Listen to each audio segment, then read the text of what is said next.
If you need to run a refund or a void, you can do that through the virtual terminal by going to credit cards or electronic check, depending on which one you're doing, and do void or refund. In either case, you're going to be taken to a page that asks you for a transaction ID. You can either paste this in here, and it's going to be the same on the capture page, or you can search. That takes you to the reports page, and we're going to go to the bottom, hit submit to just show me all my transactions, and this account currently has 2 transactions on it. One sale for $2, and a authorize and capture for $30. I'm going to go to this $2 transaction and click into the transaction ID. I can see all the transactions information, and there's a few buttons here at the top that will help me out. I can void or refund. Because this transaction was run today and is currently in a pending settlement status, I can still void it. After settlement is run, the void link will disappear from here and you will no longer be able to void, but a refund will always be available. In this case, I'm going to do a void. I tap that, and it takes me back to the void page where I can have the transaction ID already filled out. I hit void, and there we go. The transaction's been voided.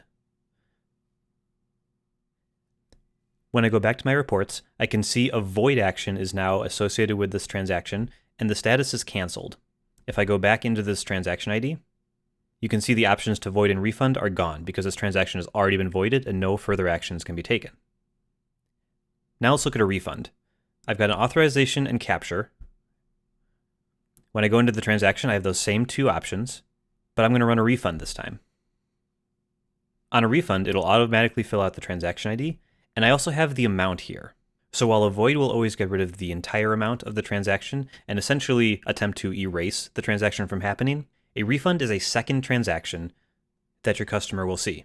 So in this case, they were charged $30, so they'll see a $30 debit on their account, and when I run this refund, they'll see a $30 credit back onto their account. I can change this to any amount up to or equal to the $30 that I had before. I'll do a partial refund in this case. We're going to give them $25 back. I can see the merchant-defined fields that I had selected, and I can send an email receipt if I'd like them to get an email. If there was an email address associated with the transaction, I could send an email to them showing them the approved refund.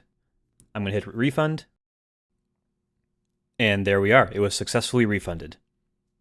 And you can see the amount of $25. When I go back to my reporting, you'll see the original authorization and capture still here, and they're still in an approved status, but now I have a new transaction for card refund.